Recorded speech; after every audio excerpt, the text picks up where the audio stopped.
think Okuma makes just the greatest punch rod ever. It's super lightweight, and you need a long handle. This one handle I think is 12 or 13 inches.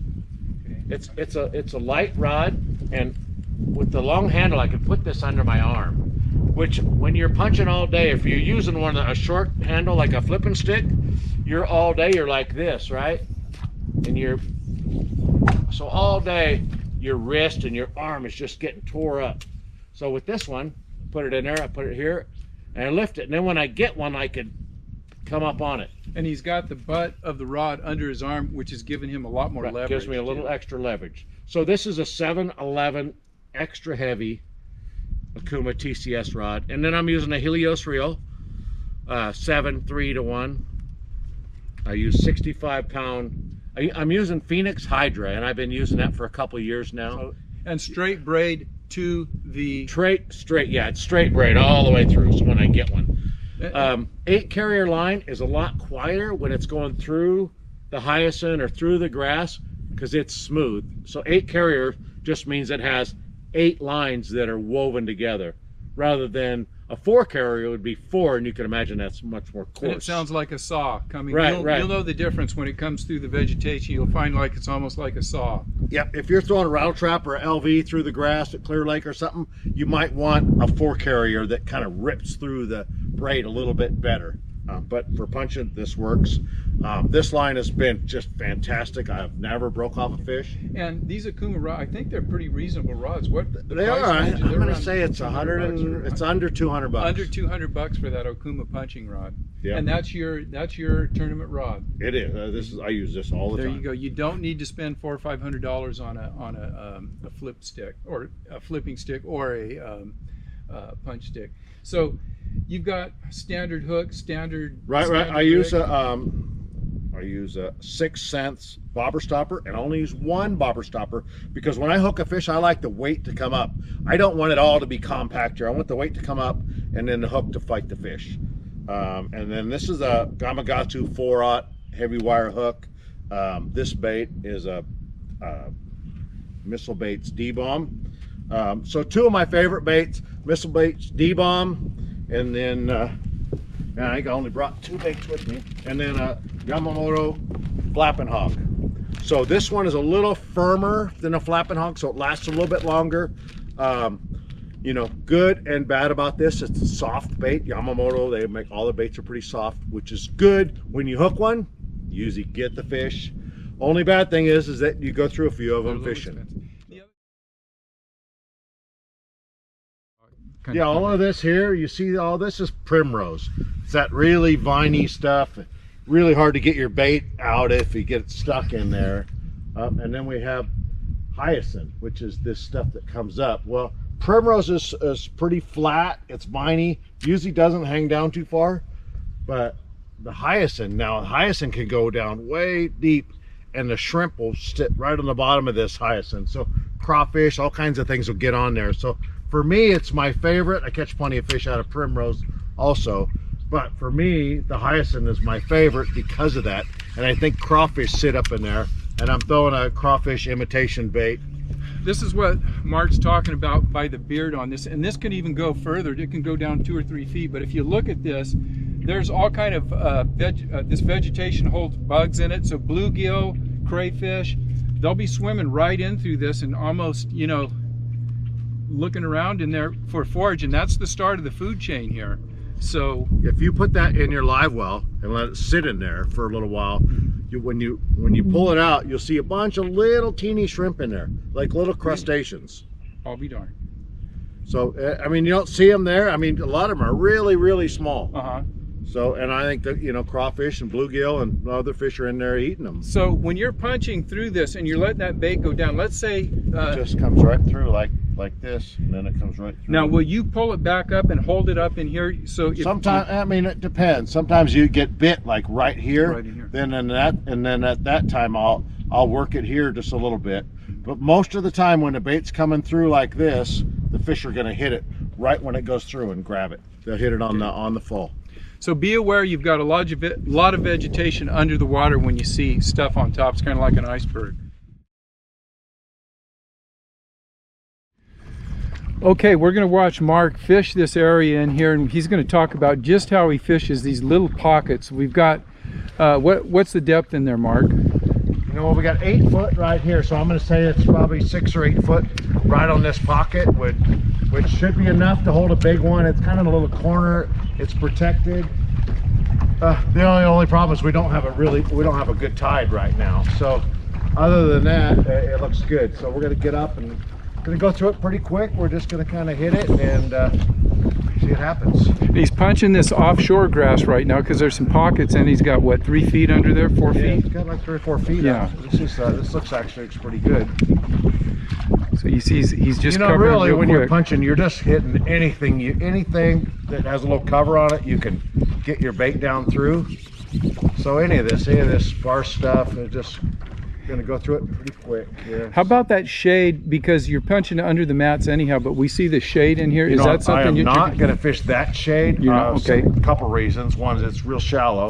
2, there's rocks in there, and okay. you know, you throw it in the rocks and get stuck. You know, I got a $1.50 hook and a $7 or $8 weight, and you know, it costs you $10 by the time you get stuck in the rocks. And I usually don't catch too many in a little spot like that. A spot like that, I probably would throw a frog or something else. This little weed right here is called frog grass, and it's really hard to get through. So you gotta throw it up in the air to get through that stuff. Holds fish though. It does hold fish. Yep. Any cover over the top. It says 10 foot of water right here. And I'm gonna blow it into it, and I wanna just be able to hit this little section here just to see if there's one in there. The tide's not right, but you know, it's a good little spot. Get it down to the bottom. And see how he's feathering it down. He's got control of that bait as it's going down. So if anything hits it, he's gonna know it. I know it. And then so if something hits it on the way down up, I just click it over and lift it up. And guys, that's all technique that he's learned from years of doing this, and that's his style. You may not have Mark's exact style, but make note of what he's doing, and you're going to develop your own way of punching what's comfortable to you, but just make sure you have control of that bait when it's falling. And then you want to make sure that when it hits the bottom, you stop and you lift it up, because that's when you're going to have one on.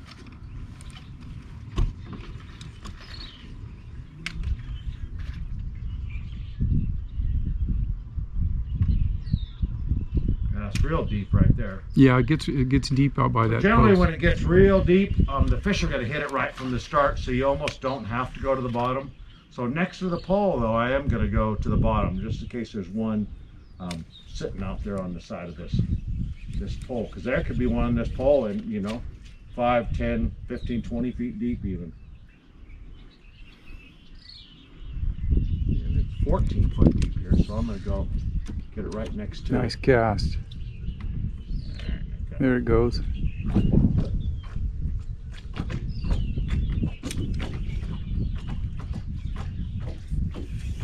Okay, there's kind of, we've got this area right in here that's maybe about 30 by 30, and Mark's just fished that in about less than 5 minutes, and I'm sure he's comfortable with what he's done and nothing. So he's moving along.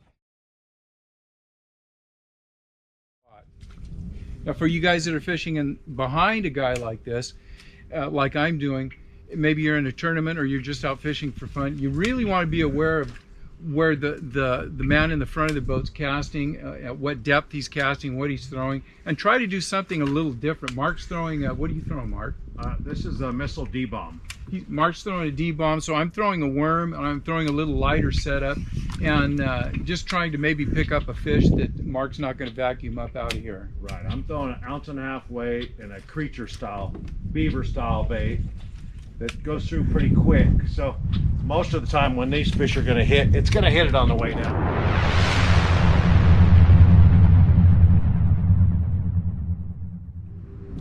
All right, Mark, well, that is about as tough a day as you can find on the Delta, I would expect. It's what, 104 today? Yeah, 104. At least, I mean, at least we had a little breeze, but it's still smoking little breeze, hot. We came out to film a video, which we did, and we didn't have a very good tide. We stayed local, and we fished hard, and I think we put a limit of fish in the boat, but boy, it was really tough. How about a parting word for a guy's just going out, he's picking up a punching rod, I would say make sure you get the right equipment to punch.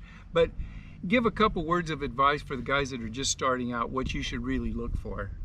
You know, I mean, if you really want to learn how to punch, put a punch rod in your boat, get a Kuma TCS 7-11 extra heavy rod, 65-pound Phoenix Hydro braid. You know, 1.5 ounce weight good is a good all-around weight. 4/0 Gamakatsu heavy wire hook, some flapping hogs, some D-bombs, or whatever your favorite creature bait is, green pumpkin or green pumpkin red. And don't spend a lot on a bunch of different colors. Oh, no. Something that has crowd color, something that has some movement. Peanut butter and jelly is also good.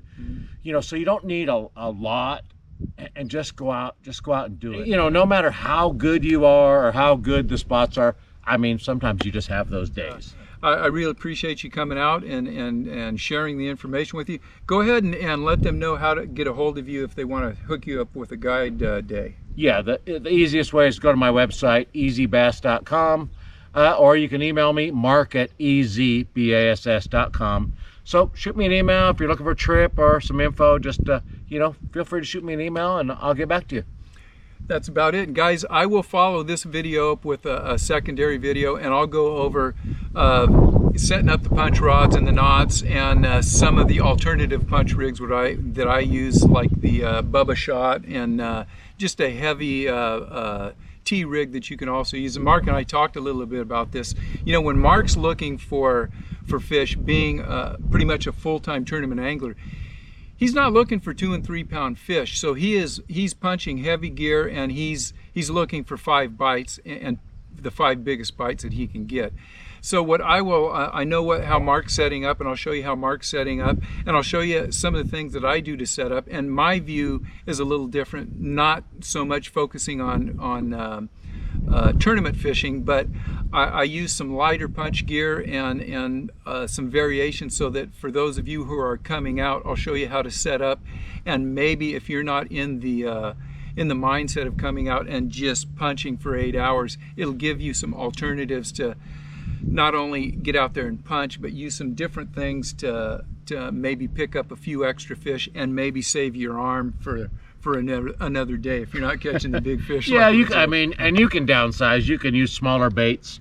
You know, like I use a Strike King Rage Bug is a good smaller bait. You know, and then maybe a 1 ounce tungsten. You know, it's a little bit easier, falls a little bit slower, and you probably would maybe get a few more bites using the smaller technique. And that's what I'll be hitting on that. Sure. So Mark, thanks again for coming out. Yeah, good guys, times. Thanks for watching. I hope you guys picked up some information, and if you haven't subscribed, make sure you subscribe. And if it's not 104 out here the rest of the week, I might see you guys on the river. Take it easy.